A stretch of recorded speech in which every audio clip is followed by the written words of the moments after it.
Oh my God, thanks for having me back.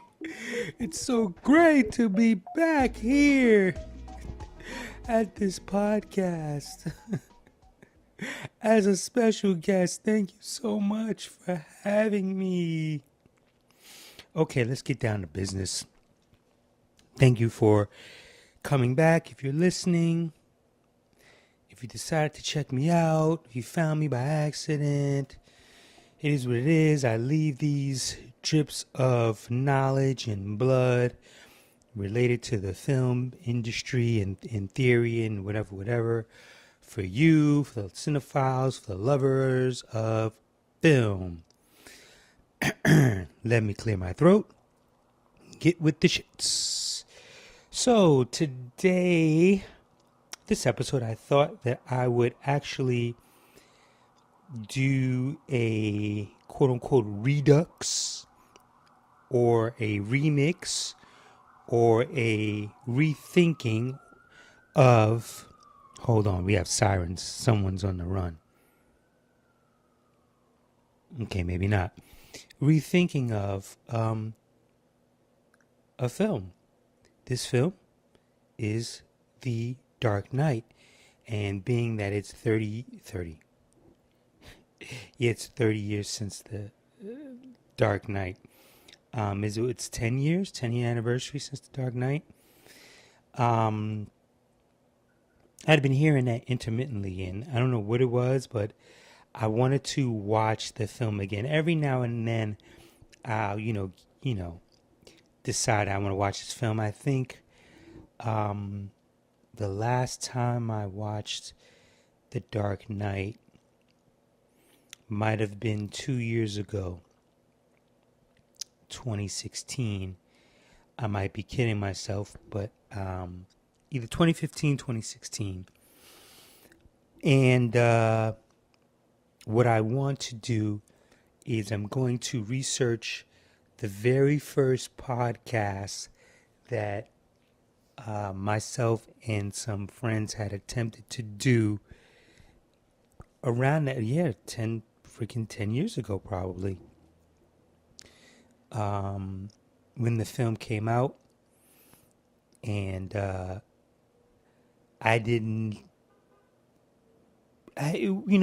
wasn't too sure, if the podcasting was really going to stick and take off. I wanted to try it, but I wanted to do it with friends, and at that point, we just couldn't get it together. So, we fast forward, 8 years later,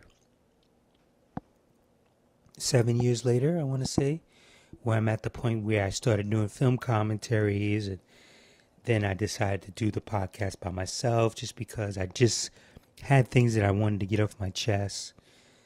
Just wanted to vocalize my opinions coming from a filmmaker's perspective, I guess.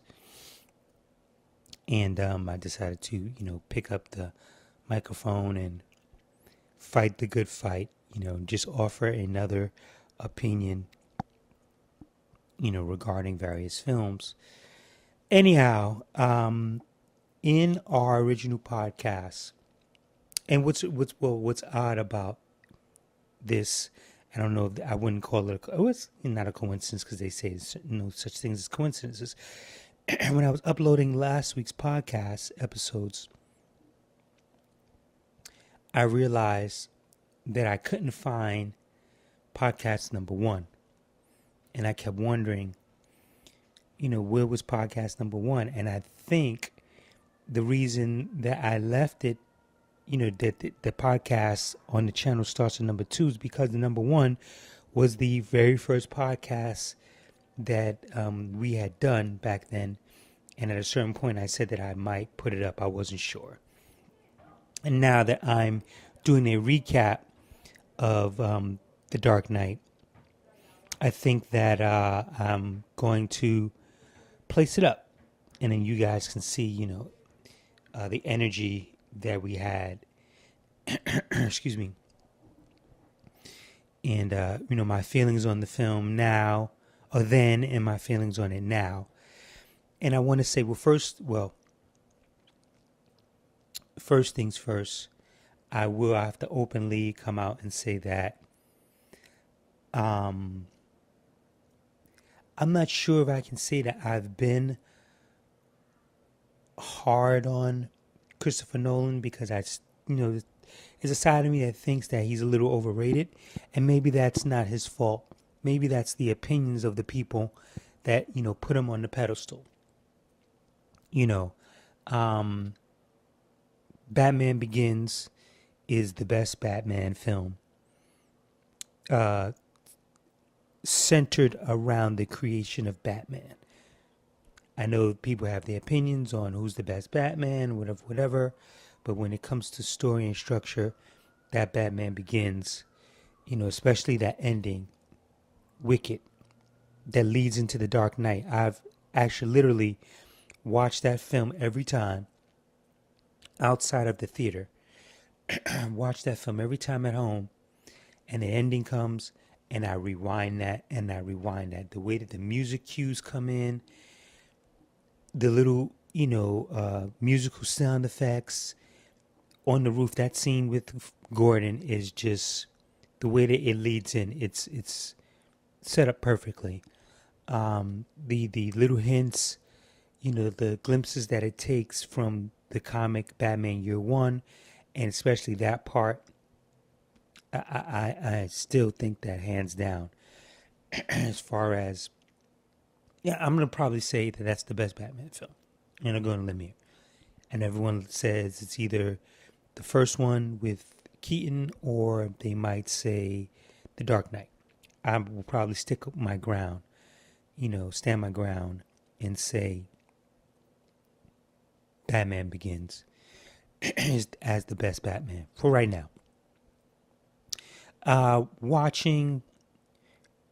Recently rewatching The Dark Knight. Actually, before I even get into that, I think I'm going to. Hold on, I want to get my phone because I put it on my phone, and that's basically it's something I wrote on my whiteboard, and then I had to wipe down the whiteboard, so I took a picture of it. So I just want to find it. And I know you're probably saying, I don't care about no whiteboard, just get with it. I know I didn't. Did I? I might have erased it. Okay, anyhow, the reason what I was basically getting to is that I think I'm going to name this episode The Power of Listening. The Power of Listening. And the reason for such, because upon me watching The Dark Knight, I caught so much more than I ever did. And I was like, oh wow, I didn't realize this. Oh wow, I didn't realize that. And it knocked me off my feet. It's like, wow, I missed so much, and sort of condemned the film in a way. When you go back and listen to my review, you will see that I liked it in the beginning. My first review of the film was that I definitely enjoyed the Joker. I thought that Heath Ledger, really knocked it out the park. And upon watching it this time, I can't remember what I said before, but I will say that his performance was better than Jack Nicholson's. Definitely. And knowing what I know about a little bit about the behind the scenes of, him not being unsure about his performance, why he was doing it, he, knocked it out. And also just finding out that they wanted him for Bruce Wayne. Nolan wanted him for Bruce Wayne, and he said that he would never do a comic book film. So I'm wondering what made him change his mind. Was it like having a child? Because I think at that time he might have had, I believe, a son with Michelle Williams. But that's neither here nor there. Anyway, yeah, I had no problems with his performance. My issue was in the middle of the film where I felt at that time the film went soft. Go back. I'm not going to, just to get you to listen to what I said, I want you to go back and listen, to my comments on it. I felt that, there's a certain point where I felt the film went a little soft. And looking at it this time, and with the power of listening and catching and picking up so many little nuances and lines of dialogue that I just didn't recall, hearing before, it's like, oh, wow. Because I always understood his character. I looked at his character looked at the Joker as a terrorist. Then as time went on, I started looking at him as chaos. An agent of chaos, without actually hearing him say that he was an agent of chaos in the film. All the times I watched it. And I'll probably say it was maybe 4 times that I've seen this film, maybe 5. But this time, upon watching it, I watched it 2 more times. So that brings it up to 6 or 7, which is pretty close to me watching my number for the Infinity War, which I just can't stop watching. I thoroughly enjoy that film. So yeah, I'm probably up to my 6th watch with that film as well. Anyhow, let me just, I'm just going to get right into the things that I caught just from my perspective. I'm sure many of you, might have, seen the same things that I saw. If not, hey, this is a chance for you to go back and hopefully, rewatch the film for the 1,000th time that you may have seen it, because you probably weren't, might have been a few that was in a league of his own, regarding, my feelings on it. What I did pick up is that in the beginning scene, when they pull up on the Joker and pick him up, he's the one, outside with the mask, of course, right? Because when I watched the second time, I just wanted to study that. And I'm saying to myself, I go, all right, how do we know, who's who and this and that, and, where does he appear? Is he in this van, or did he just, whatever? But I realized that he's the character standing out in the street, and he's the one that doesn't have a mask on. So I'm sitting up here thinking, I'm like, okay, is it at the, okay, I'll say one thing and then I'll finish my thought. Is it at the point where no one really knows that there is a Joker? And as the story progressed, I believe it had to have been probably true, because I'm taking that his first time on camera was when he killed the fake Batman. And they put it up on the news. And that's when, Bruce Wayne sees him, and that's, Gotham's full introduction as far as, now everyone knows who this character is. Before, he was just an underworld character. But, I looked at it, with the flip of a coin, play on words, that, okay, is this dude on the street with no makeup and no one recognizes him? And then he gets in the van, and then when I realized, the big reveal, when he takes the mask off and he has the makeup on, I'm like, okay, that's not possible, because there's no way he would have, what was he he was in the van under the mask, and he put the, makeup on.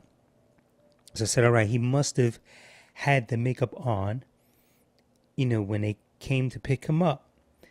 And when the van pulled up, I believe he was just putting on the mask so they couldn't tell what he looked like, because while they were talking a bunch of, crap about him behind his back, and he's sitting in, the car just driving with them with a clown mask on. And they also say, oh yeah, he likes to wear clown's makeup. So, it is what it is there. It made me also recognize, because it was something that he said, in the film. Oh, wait, when the Joker appears in front of the gang, right? He said, let's roll back the clocks a year, right? And a light bulb went off. I never heard that line before. And I go, okay, they are still continuing with the concept of year one. Of course it picks up, the actual sequel picks up from the rooftop scene, the scene that I like at the end of Batman Begins, and continues on. Let's roll back the clock. Let's roll the clocks back a year. You guys are running ruthless and whatever. And then all of a sudden, what happened? The Batman shows up. So I like that concept that they stuck, with, the whole, concept of year one. And the theme of the dirty cops that Dent kept, referring to, especially, in times with conversation with Commissioner Gordon. And it reminded me that I believe in year one that there was a storyline where, and it would have been cool if they put it in, but did it a little subtly, where Gordon was also taking money. He was put in a position before he became commissioner. He was put in a position where he was taking money as well. And I can't remember if it was forced upon him. He feared for his life and his family, so he was taking money. But now they switched up the narrative, and where he's now, he's lieutenant, right? Where he's lieutenant, so he oversees the precinct. Where I believe in year one, I'm not sure if he was just a beat cop or still, a lightweight detective. But yeah, he was in the position of taking money. And I was, watching it going, damn, they should have, because, it sparked because Harvey kept alluding to it. He kept telling this guy, look, you got dirty cops. And Gordon just kept fighting it. No, I don't know. Blah, blah, blah, blah. And it would have been cool if he was dirty as well. And I will get to how subtly they could have ushered that in. I mean, of course, you might have seen him, but if they didn't want to do it where you actually saw him taking money, we're going to get to that. Okay. I also took out of this is that the character Rachel. There were a number of times where, and this could just be the, male side of me or whatever, the alpha male or whatever, however you want to characterize it as. Rachel thinks it's always about her. She always thought it was about her. When Bruce came out and showed his support for Harvey, it's like, oh, you're making fun of Harvey, and he's not. And I didn't really see it the way I saw it this time around, where it's like I remember glimpses of it, but the fact that, he was really going to retire because he really believed in Harvey Dent, that Harvey was really here to clean up the streets. And on the flip side, Harvey was like, in the scene with Gordon, like, I want to meet your guy because I want his help. I want in on what you guys are doing, and I want his help. And it kind of felt to me, as the story progressed, that had he ran for mayor and won, that he was, kind of going to knight Batman, just be like, yo, he's down with us. There is no more mystery. There is no more weirdness. he's my guy. Like we bring in the hands of swift justice where we can't. I bring my guy in. We clean up the town together, and I'm all for it. So it was going to be those three: him, Gordon, and Batman. Because he felt very strongly about him. And I'm looking at like, wow, like one guy wants to get out and anoint the other guy, and Dent wants to stay in, and it feels like, I really want to rock with Batman and, say like, ride this wave all the way to the top, say this is my guy, and we're just going to keep cleaning up this town, you know? But anyway, yeah. So she's like, oh, you're making fun of Harvey, da da da da. And he's like, that time, this is Bruce, the time, that you said, you know, basically that, when I would have to stop doing it. Yeah, I'm thinking that's coming. Oh, I can't ask you to wait for that, Bruce. Like, hun, like, whatever. Like, this isn't always about you. Like, cut it out. I mean, yeah, he has feelings, but it's like, it just seems like a lot of times in this film, like, she just really, was really all about her. So even to the very end, where she just had to, make sure that she was heard, and I just want to say, yeah, boom, boom, bye.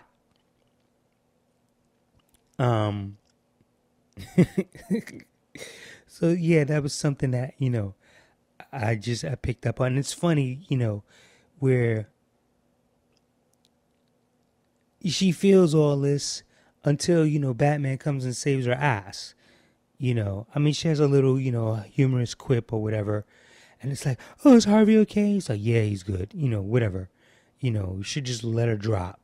But oops, you want me to cut the Batman stuff out, right? So, yeah, I decided not.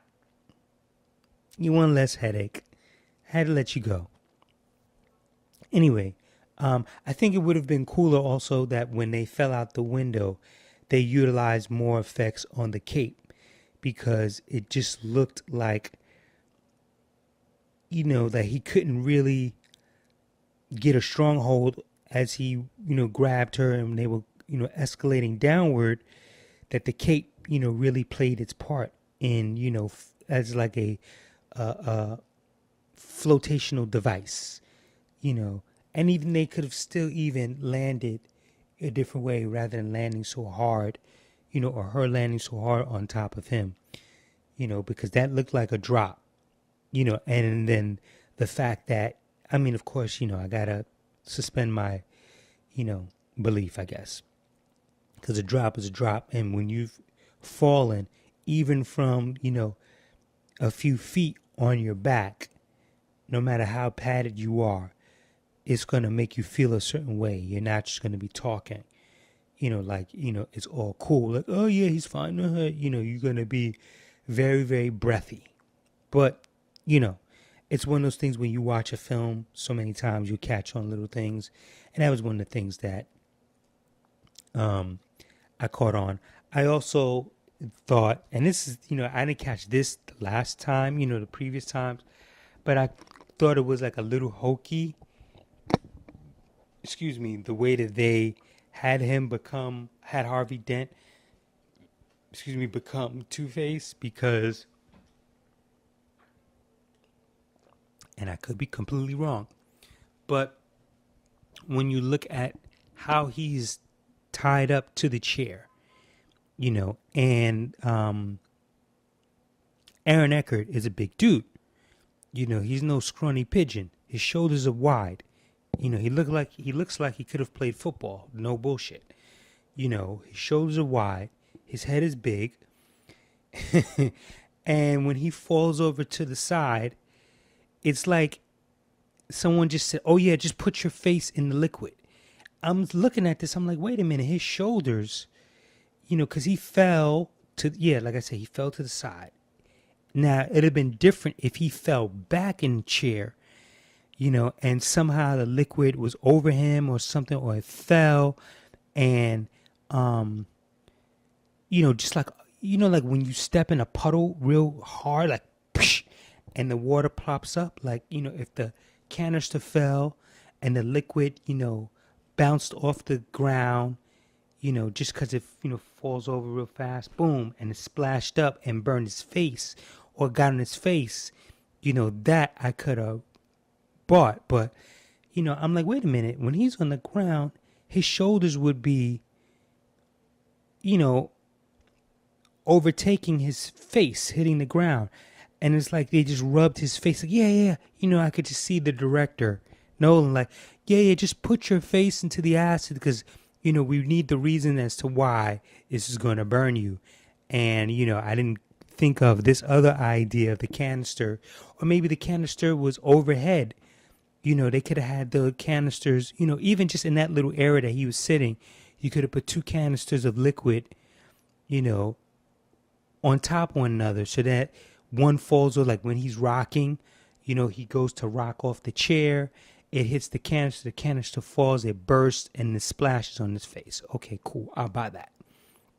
But the way that his face was, I was like, his shoulders, it was, it is as if on the shot they cut off, I can't remember it so much, I know it was like a tight medium, but it really seems that they did a little bit of a cheat and put his face in there and go, all right, you need to get your face in the liquid so that we have this as an excuse, so that, this is how you become, the Two-Face character. This, something that I caught. It is what it is. I just thought it was a little far-fetched. At the end, this is going back to with the whole Gordon taking money thing. When Harvey had the gun, he's playing, playing with the coin, the ultimatum between Gordon and his family and the whole 9 yards, and he screamed at him. He really went in on him. It's like, look, all this happened. I lost Rachel and all this garbage because I told you about your department. Your department was dirty. By the way, speaking of which, anytime you see that prune face white dude, because I guess he was a old school Chicago cop, because he's also in, the first time I saw him was in the movie with Steven Seagal, which takes place in Chicago. And then I think he's in the movie with Chuck Norris as well. When I can't fucking remember the name of the very first Steven Seagal movie. He plays a cop that's in Chicago. Above the Law. That's it, right? Dude is in it. And I think the movie with Chuck Norris plays a cop in Chicago. Another film. The prune face dude is in it. Anytime you see the prune face dude, dirty motherfucking cop. Just get that straight. As soon as you see his face, he always plays a cop. Dirty motherfucking cop. Anyhow, I digress. Dent goes in and is like, all this happened because I warned you and I told you about your cops, blah, blah, blah, blah, blah. I think it would have been an excellent segue because he has the gun on Gordon and he said, look, let's cut the ish. You were even taking money too in front of his family, whole 9 yards, yada, yada, yada. And at least, you could have really stuck to landing on that part, from year one and kept it consistent. And even if you just had, Gordon go, I took money, but I never spent it, or something, these guys had me in a corner. And, it's just a little dialogue, just a dialogue with exposition and character revelation of Gordon. I never spent any of it. Even if he said he took it and donated every dollar, to, the Wayne Foundation or some charity for kids or whatever. I have records of it, whatever. I just think that it would have been, a really good look, and really would have made Harvey that more edgier to know that, Gordon took money and he got him to confess in front of his family that he took money, and nobody's perfect.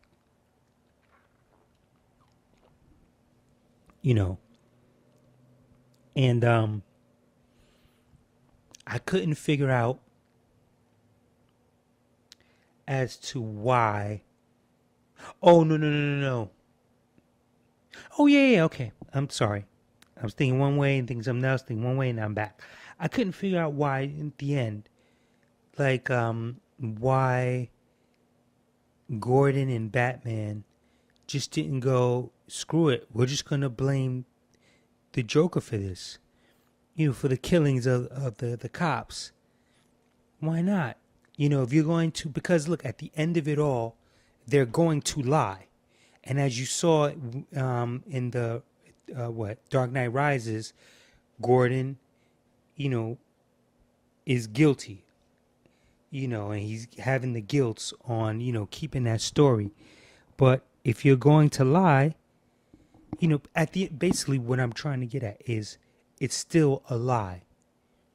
You know what I'm saying? You're going to lie. You're going to say that Batman did it, and now Batman's on the run, and da da da da da. It's a lie. So if we're going to lie, Miles just pin it on the Joker. He's done enough dirt, blew up hospitals, actually killed people. We saw this. Anarchy, stealing shit, doing all types of nonsense. Throw those charges on him. He killed the cops. He had henchmen do it. Whatever. And just keep it like that. If if you're gonna lie, then just do it that way. So all in all, those are like the little things. Do I have some more? No, yeah, that's it. Those are little things that, oh no, I have more.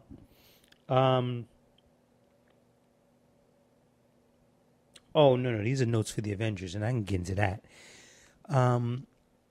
But yeah, the scenes that I didn't like in years ago, I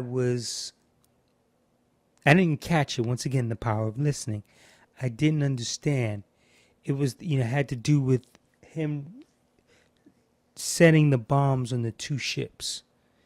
I thought that it should have gone a different way, and it dawned on me, the power of listening, that he, Joker, did make a statement to Batman, I believe.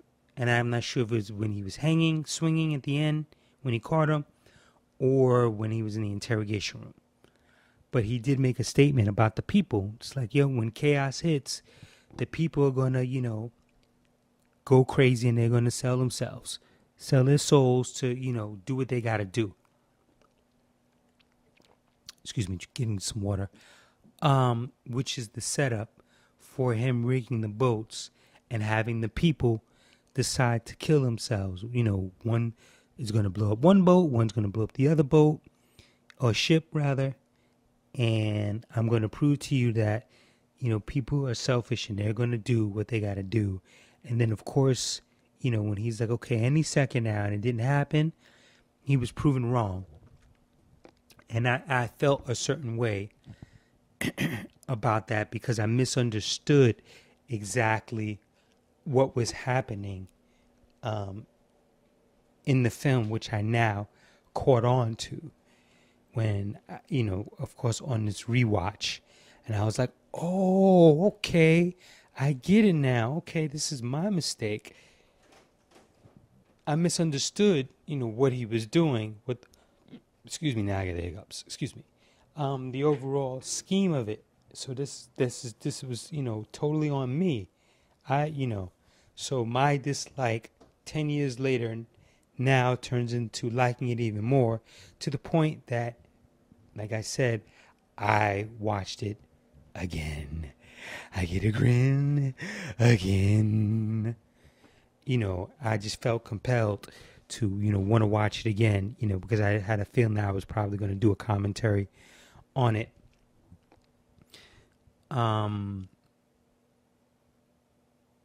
Also, I mean, just little crap, little small stuff.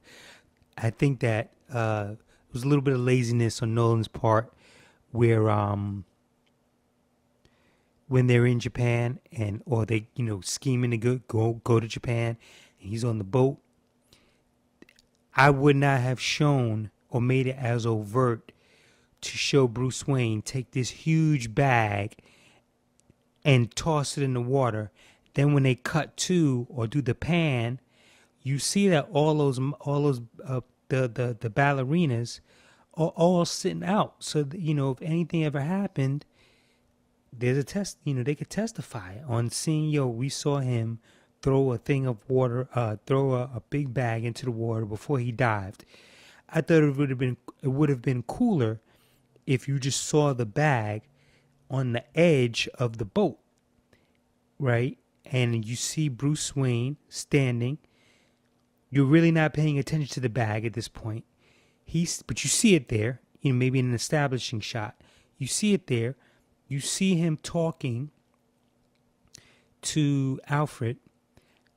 When they cut to Alfred, you see the ballerinas behind Alfred. They cut to Bruce. You see Bruce sitting, standing there talking to him. Then the plane comes in the water, and then you just see him just do a back kick. A very subtle back kick. He kicks the bag. The bag, unbeknownst to anyone, the bag goes into the water. Boom. He jumps into the water. Then swims. It's just, one of those artistic filmmaking continuity things that just didn't make sense because, if, like I said, if they ever did it, okay, we know that Bruce Wayne is did it and we bring the ballerinas in and exhibit this, exhibit A, and he goes into court. It was just so overt. It's like you might as well just had a fucking fucking costume and everything and threw it in the water. As if they weren't going to see. Oh, it looks like a bat costume. Like, no. And then on top of it, he's jumping in the water with this huge ass bag. Like, it just looked a little fishy. Anyway, it's just little stuff that is, funny that I picked that up. So that's my little review, follow up, critique, updated critique on The Dark Knight 10 years later. And if you get a chance, check it out again. I might actually watch it again before I retire it for another few more years. I'm just really into, the Joker's character. Ledger really just personified, that character.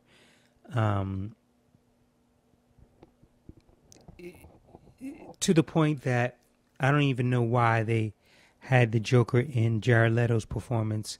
It was okay, but it's just not on par with what Heath Ledger did.